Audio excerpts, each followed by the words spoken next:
Good evening. Welcome back to Algebra. To our first conversation of the evening.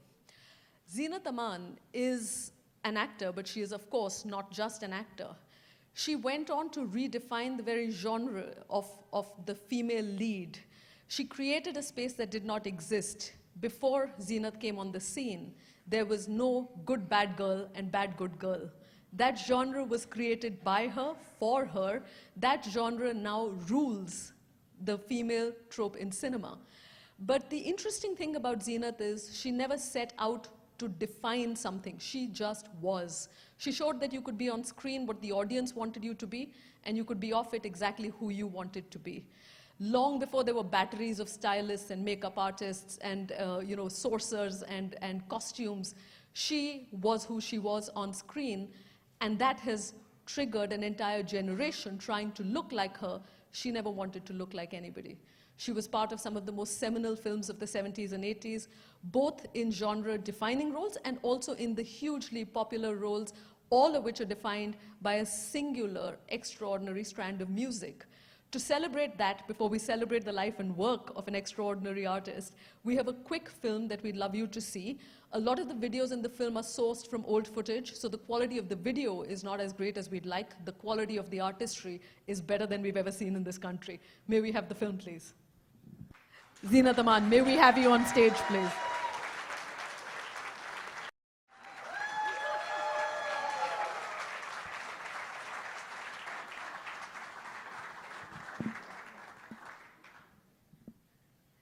Zeenat, thank you for being here.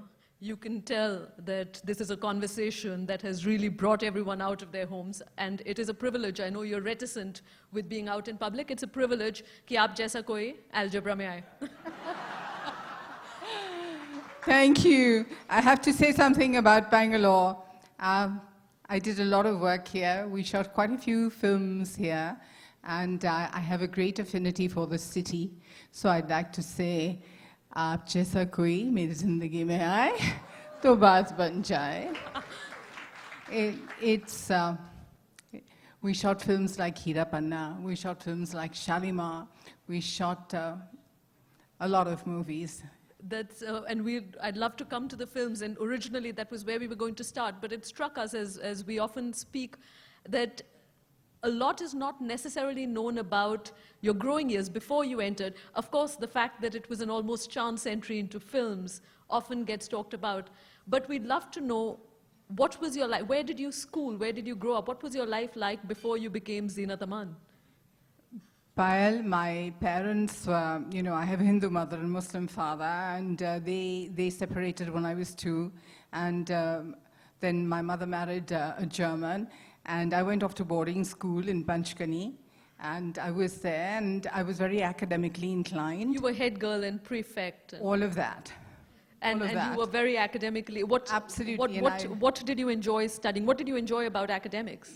Basically I had a very rebellious streak when I was in the convent, so they decided to give me authority to control me. So give the police make police the... Absolutely. And, but I did have, of a studious bent. So then I won a scholarship to Southern California.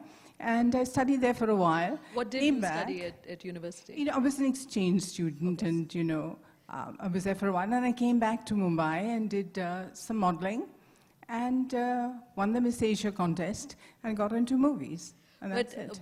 When you also did a stint in writing for magazines, I think, at that time. Yes, I did. So that's an interesting, I think you wrote also for Femina, you wrote for Savvy. Yes. And what did you enjoy about, it's interesting because you eventually ended up on every magazine cover in the country multiple times over. What was the experience of writing for magazines? What did you enjoy What I really enjoyed about that was it was very people-oriented, much as you're doing now.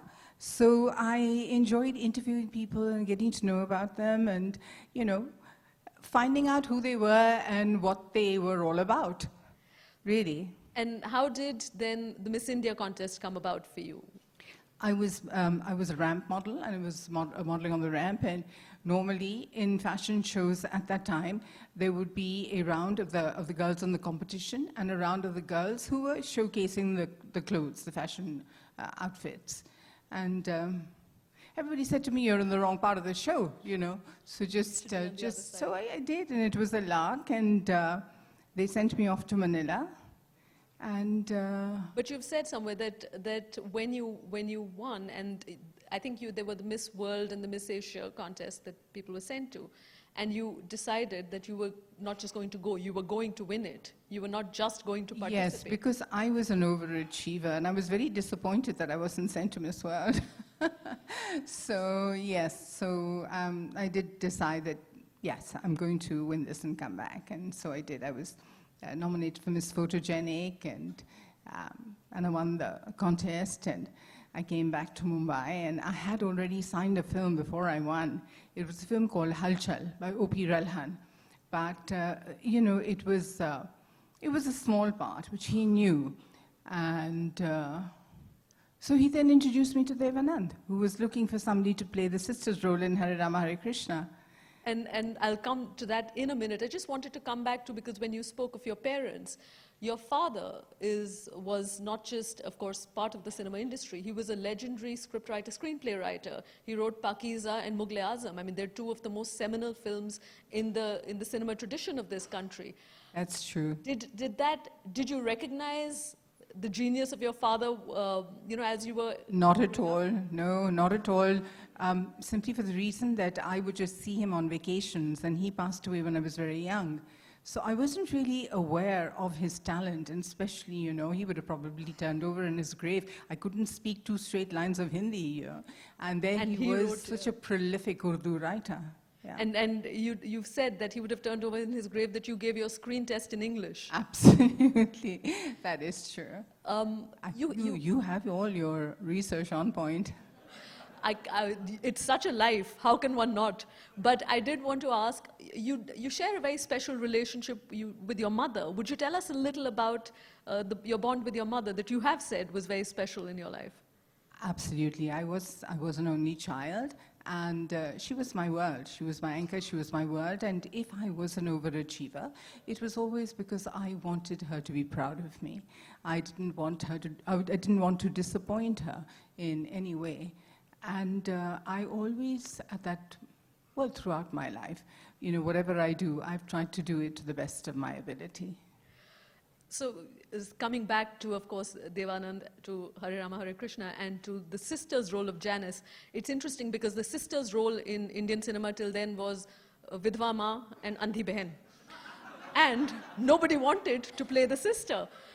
You made sister desirable. It has not happened in the history of movies in this country. What made you take that role?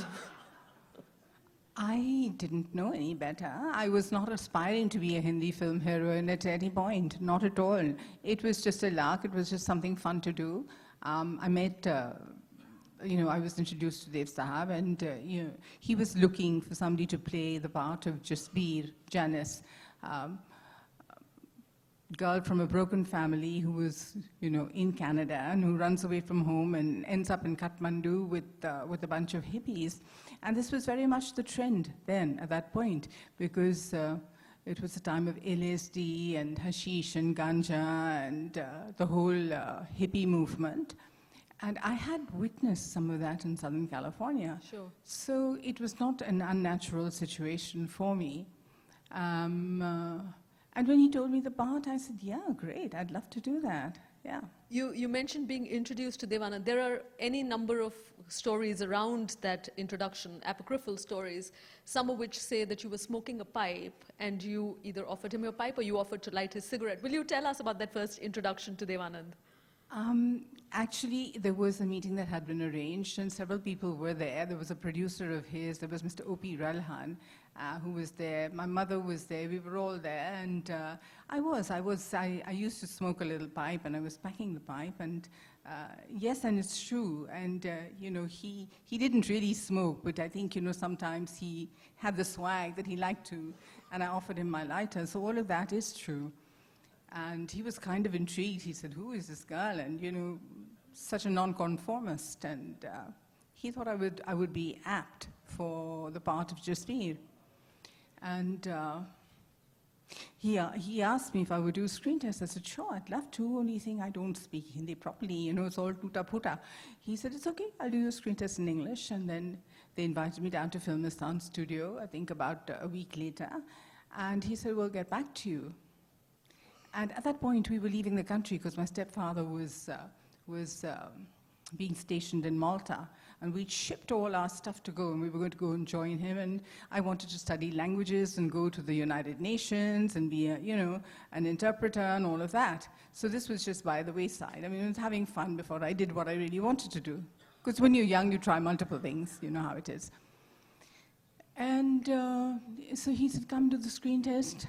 And I did the screen test in English. And he said, we'll get back to you. And he called back, I think it was about 8-10 days later, and he said, my cameraman loves you. He says, he loves your eyes, he loves your smile, and you're on, and we're going off to Nepal. So just put your plans of moving on hold, which is exactly what happened. And tell us about the experience of shooting, because from what I understand, that you spent a couple of weeks while other scenes were shot, just kind of imbibing the atmosphere of shooting. Will you talk us a little through what that time of, it's such a cult film, that imagery is so cult in our collective memory that we'd love to know how it came about. Do you know it was almost 48 years ago? Long time. It's so wonderful to be alive and kicking here with all you guys. And yet, a couple of years ago, Dum Maro Dum, there was rankings done of the #1 Hindi movie song of all time, and Dum Maro Dum is #1. Yeah, I do. Did you know while shooting that song that it was, did you have a sense about that song?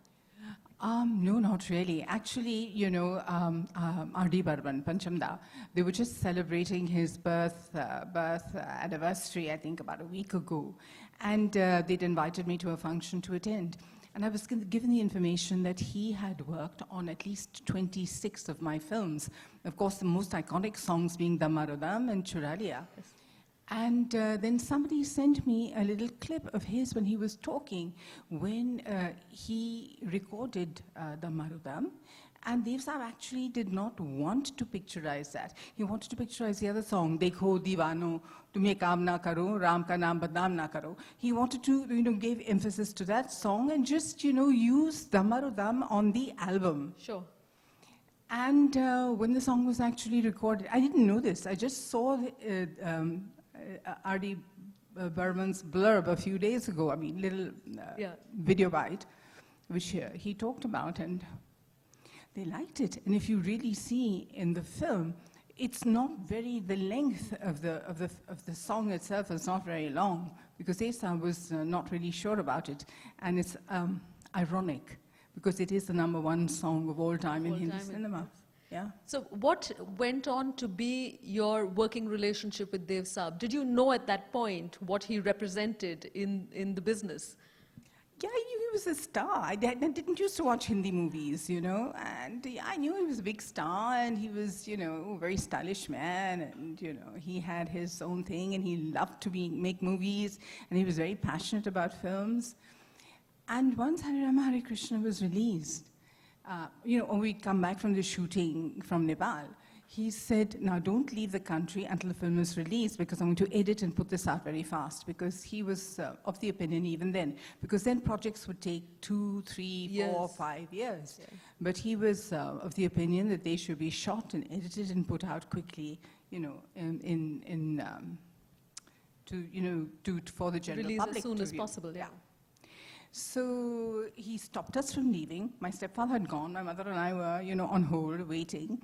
And the film was released, and it was well received, and people really liked the character of Janice and Jasbir.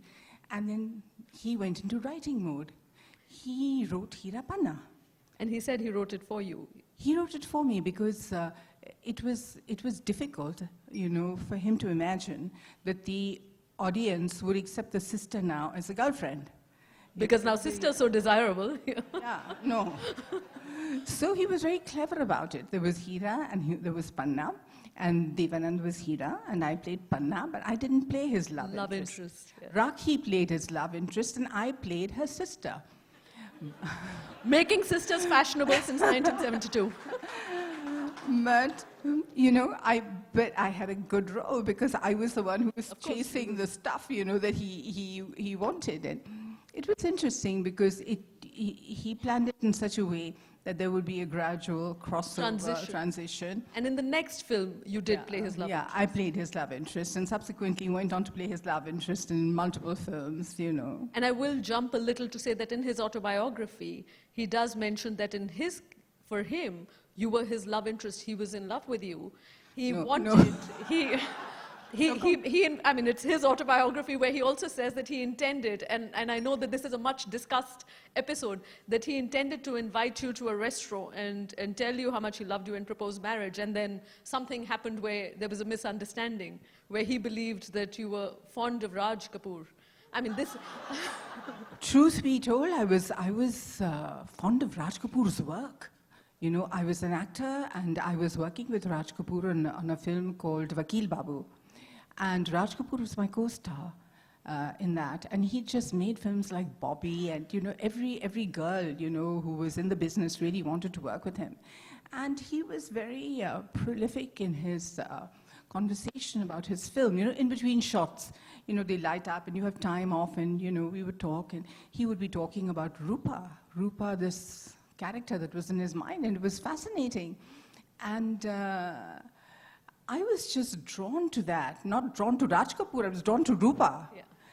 So and Rupa was the because character. I was already working with Raji, and that was fine, but I really wanted to be directed by him.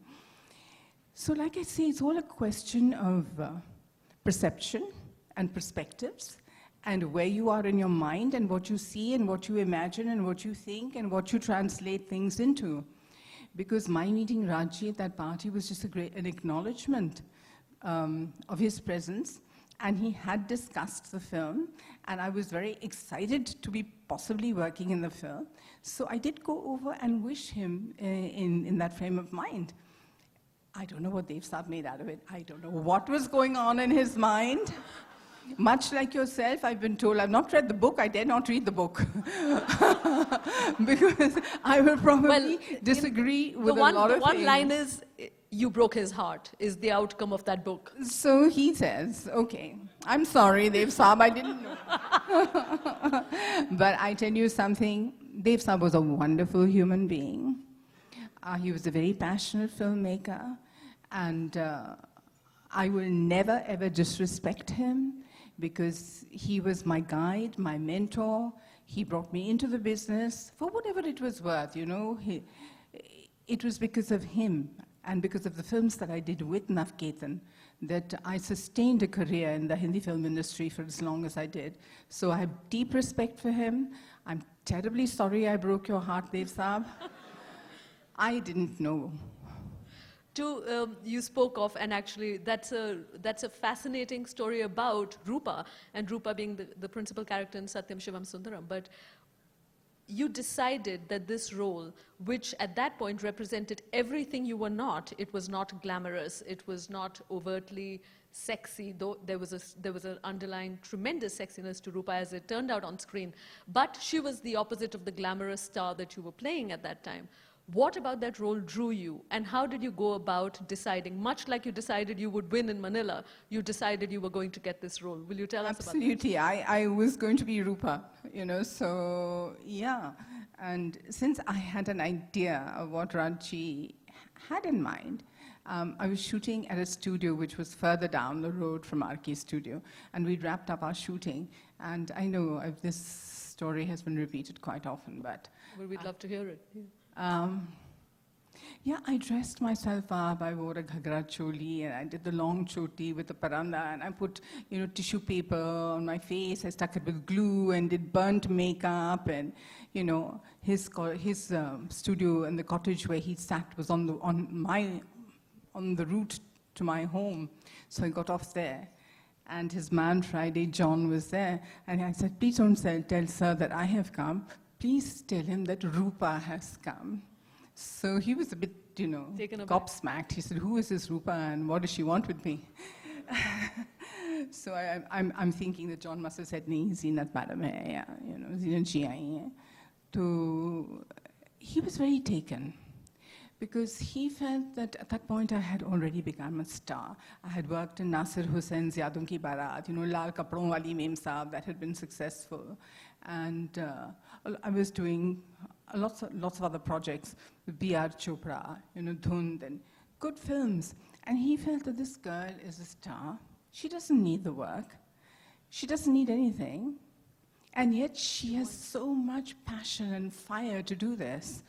So he phoned Krishna Ji, he's the please come, I don't know what the words they had. And Krishna Ji came with a few gold guineas. And that was my your signing amount. With gold guineas. Yeah, yeah. What about the character of Rupa appealed to you, as he had narrated Because it was really, as you said, the antithesis of what I represented in Hindi cinema. Really, this westernized girl, at that time girl, who, was who she was. And then to play Rupa, who was the daughter of somebody, the caretaker of the temple. And she was burnt, and she was, and then to work with the magical Raj Kapoor as a director. And I was drawn to all of these things. And Raji, he actually shot a reel on Nargis Ji's Jago Mohan Pyare. From Jagte Raho. Yeah. And Bhanu Athaiya, Oscar winner, she designed the costumes for that. So he shot you in the same shot song? Me in that song, in what he thought Rupa should look like. And it is such an exquisite piece of work that when the distributors saw it, it was all India sold on the table. Absolutely, because there was no question that can she, will she, how will she? So the idea of that reel was to demonstrate to the distributors that you could be Rupa. Absolutely. That's an extraordinary amount of work and shows that particular strand in his filmmaking. When you say that it was shot, just tell us a little about what it was like to be in that absolutely cult song that Nargis Ji had been in. Oh my God, it was amazing. It was amazing, and I just wanted to be the best that I could be, in that. And I think that little show reel that he shot is far more beautiful than the film that he made. Unfortunately, I think it's only in the archives. We haven't. It is in the archives. Hope to be able to see it. I don't know. They had a fire at RK Studio, so I don't even know whether it's still there. Yeah. But you mentioned Churalia, and that, of course, is another one of those absolutely iconic songs, not just in your career, but in the music history of this country. But what's very interesting is that the image that you represent in that glamorous white pantsuit almost did not come to be. You were meant to be shot in that film in a pink chudidar kurta? Absolutely. Will you tell us how this happened? I'm going to switch roles. You talk about me. It's astonishing that, like I said, everything that's seminal in a lot of your films is actually not about the film, it is about you. So please tell us how that came about. Yes, actually, Nasir Sahab had a certain style. He treated his leading ladies in a certain way. Asha Parekh ji had been his leading lady, and, she had her own persona. She's a very talented dancer and worked in many, many successful films with him. So subsequently, when he worked with me, तो जैसे कहते हैं कि उसी ढांचे में किसी को डालना, तो उन्होंने कोशिश की कि मुझे उसी ढांचे में वो डाले.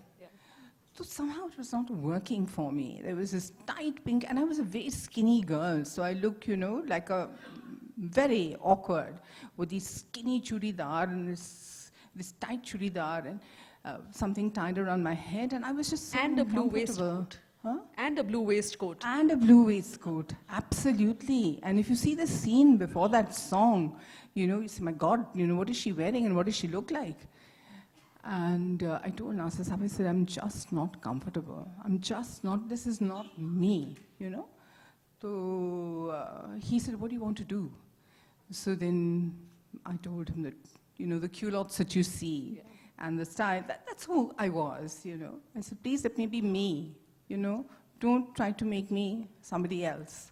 Where did your sense of style come from? Because it was it was, of course, individualistic to you. It had absolutely no connection with the prevailing style in the country. I mean, not, of course, cinematically, but not just cinematically. Quite literally, everybody had bouffants and you just let your hair down. How did your confidence in your aesthetic emerge? Where were your influences? Why did you know that this was a look that was not just you, but that should be out there? I didn't. I didn't. You know, really, everything in who I was and what I did was definitely not planned by her. Not at all. Not at all. It was just one thing led to another. It was a domino effect. It was being in the right place at the right time and just wanting to work very hard. People don't realize that that's a lot of hard work.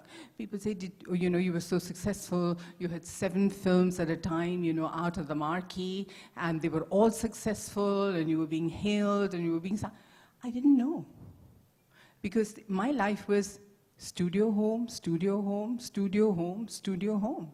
You know, get up in the morning, my mother would knock on the door, 6 o'clock in the morning, I'd be shower changed out of the house to the studio, and we'd be doing these shifts, you know, double shifts. You shoot half the day for one film, then you switch and you shoot half the day for another film, which was ridiculous, because I would be shooting with Shashi Kapoor on 2 films, and we'd keep mixing up the names because we wouldn't know.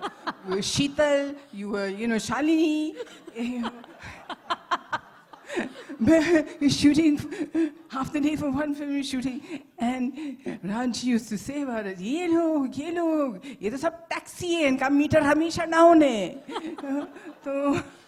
But you worked with, and actually I'll come back to the films. I wanted to come to something again you said, that what I said in the beginning, the good bad girl or the bad good girl did not exist.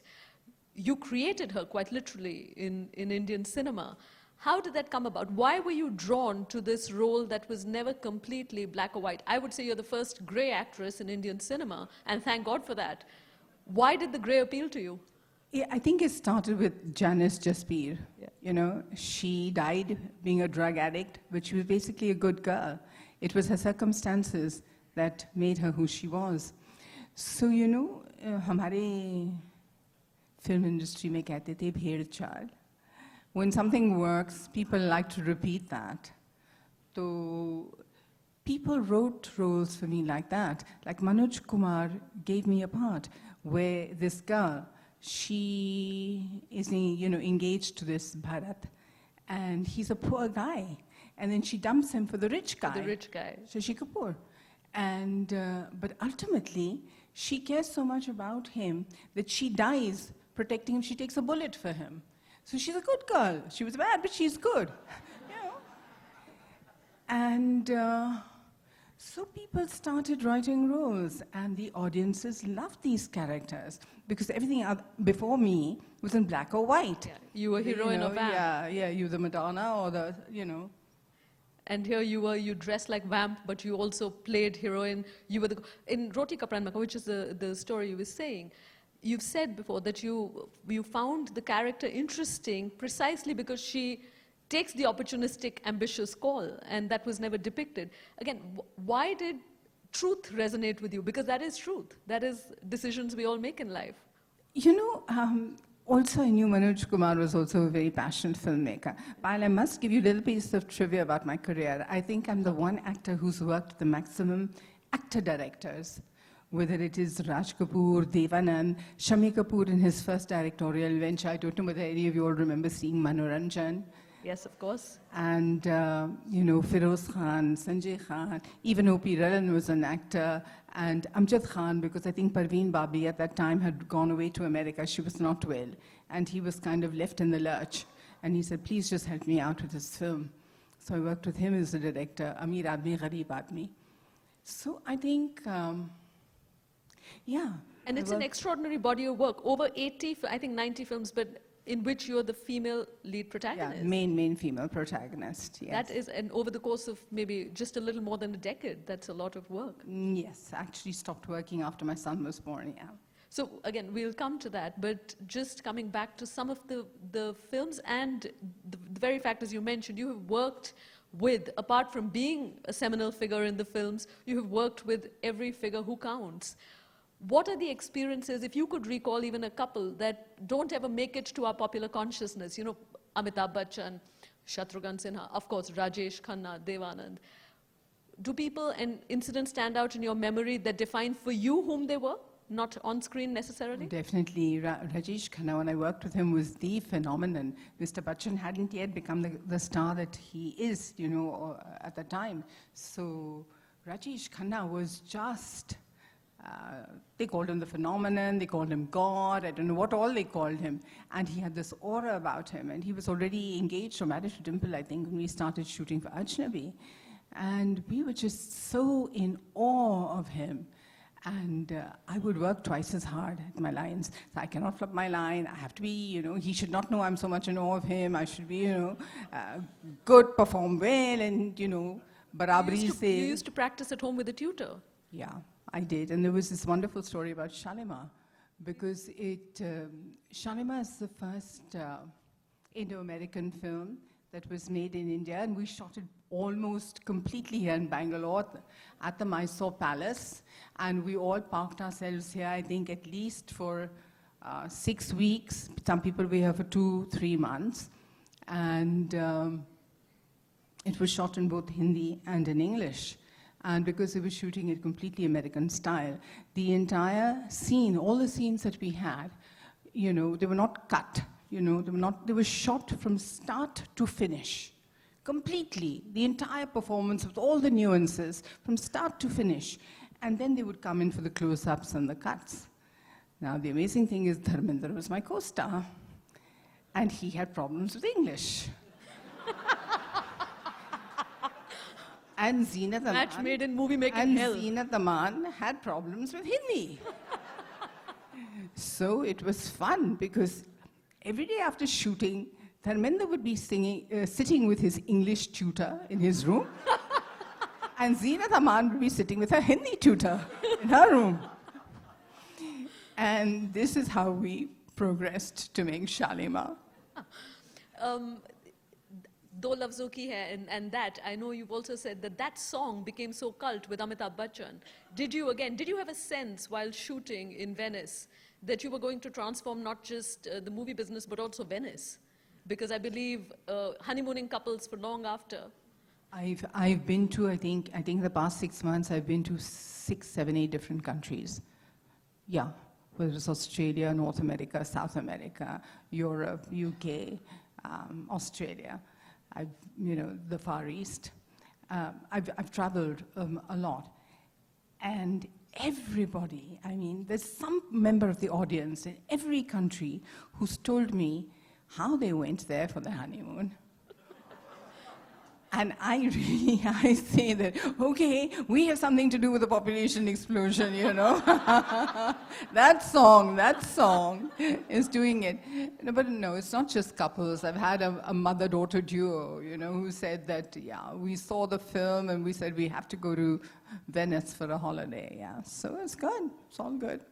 So this trajectory, this incredible arc of individuality, and then you get married and one fine day you give it up. How does that sit with the person you were? What in the person you were made you do this? To say, I have everything and I will shut the door on it overnight. Payal, I wanted to be a mother, Honestly, I was well into my 30s at the time. I'd been working for a few years. And like I said, when people look at your body of work, they say, oh, what glory and what success. For me, it was just hard work. Like I said, it was just studio, home, studio, home, studio, home. And I wanted to start a family. And that's really what was my desire at that point in time. And so I did. And the moment I got married, and then immediately I had a son, and then I stopped working, yeah. Did you think you were going to go back to the movies, or did you know you were done more or less? I really wanted to be with my children, because I personally believe that the first 5 years of a child's life are very, very important, and the mother should always be with the child. So I didn't have any long-term plans after that. And then subsequently I had Zahan, and then there was no looking back, yeah. And I know this is a conversation about a difficult phase in your life, and the reason for asking is not to intrude, but precisely because you lived such a highly individualistic life. The fact that you not just chose to continue in a troubled marriage, but you chose to support a very troubled man through a very, very difficult phase, not in his life alone, but difficult for you. Will you tell us where, not only where that impulse came from, but where did the resilience come from to say, I want to work through this rather than give up on it? Payal, that's part of my DNA, not giving up, being the best that you can be at what you choose to do. And once I had my boys, I just wanted them to be with their father. And they say about actresses, and I have to disagree. They say that actresses, most men don't want to marry actresses because they don't believe they'll be good wives, but that is just the opposite. I think most actresses go the extra mile. They go the extra mile. Because there is that perception, they go the extra mile. And I think they put up with a lot of things in their relationships that a lot of other women would, turn their back on immediately. So it was really all about my children. It was about my children. And then, of course, their father was very, very, very sick. He fell very ill. And I felt it was my duty to be with him during that time. And then eventually, after a very, very long time of being with him and through hospitals and through years of his sickness, you felt the need to step away. You had been there so long, it felt then that was radical. Why did you choose that time to step away? There is a saying that there is only so much you have to give. And then when you're depleted, there is nothing left to give. And then it becomes a question of your survival. I had a breakdown. I had an emotional, mental breakdown because my life for 7 years. For 7 years, were just hospitals. Hospitals, every day, day after day after day after day. And I'd done the best that I could with my financial resources, with flying to the UK, going to the best doctors, having the best surgeries, and he seemed okay. It seemed that he's going to be okay, and he's on the path towards completely, recovering. And, it's sometimes a caregiver that needs the attention. And there was nobody to give me that attention, so I had to give myself that attention. And I just stepped away. I said, I cannot do this anymore. For a while there, you were also estranged from your son.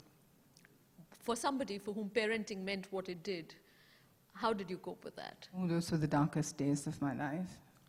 Really, it was very difficult. It was for a few months, but it was tough.